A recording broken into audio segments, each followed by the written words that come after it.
جی ہاں، قبرستان میں قرآن کی تلاوت جائز ہے، اور جواز پر ایک نہیں متعدد دلائل ہیں۔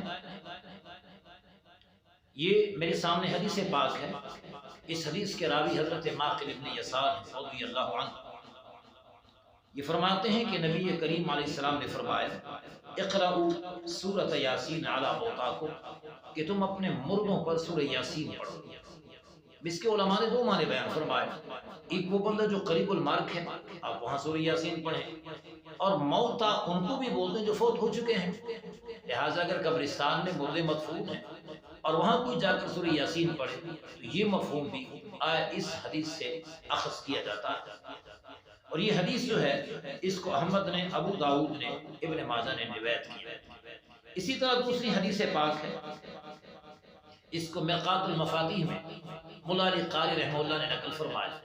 کہ نبی کریم علیہ السلام نے فرمایا من زار قبر والدین، جس نے اپنے والدین کی قبر کی زیارت کی، او احدہما، یا پھر والدین میں سے کسی ایک کی قبر کی زیارت کی، کیا بنے گا؟ فرمائے فی کل جمعۃ، ہر جمعہ، یعنی جمعے کے دن والدین یا دونوں میں سے کسی ایک کی قبر کی زیارت کی، فقرأ عندہما یاسین، اور وہاں جا کے انہوں نے سورہ یاسین کی تلاوت کی، غفر لہ بعدد کل حرف منہا، فرمائے جو کچھ پڑھا ان کے حرفوں کے برابر ان کی بخشش کی جائے گی، مغفرت کی جائے گی، اور ان کا بیڑا پار کر دیا جائے گا۔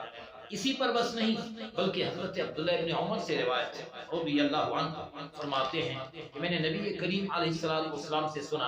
ارشاد فرما رہے تھے اذا مات احدکم فلا تحبسوه، کہ جب تم میں سے کوئی بندہ فوت ہو جائے اس کو روکو مت، دفنانے میں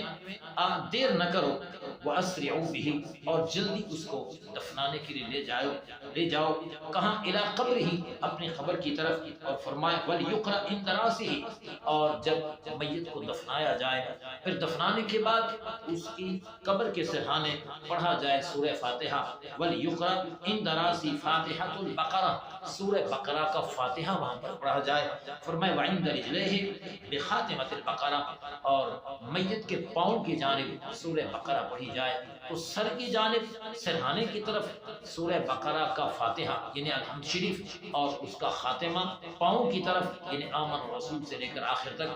یہ تمام احادیث ہیں جو بالکل واضح ہیں، بین ہیں، آشکار ہیں، واشگاف ہیں، جن سے پتہ چلتا ہے کہ قبرستان میں پڑھنا قرآن مجید کا جائز ہے۔ سو اگر قرآن مجید کا پڑھنا قبرستان میں ناجائز ہوتا تو رب کریم نے کیا منع نہ کیا ہوتا؟ کیا حضور نے منع نہ کیا ہوتا؟ اور پھر حضور افصح الناس ہیں، تمام لوگوں میں سب سے بڑھ کر فصیح، کیا حضور کو خیال نہ آیا لوگ میرے جانے کے بعد قبرستان میں جا کر قرآن پڑھیں گے، گناہ کریں گے، حرام کام کا ارتکاب کریں گے، اور میں کیوں نہ منع کروں؟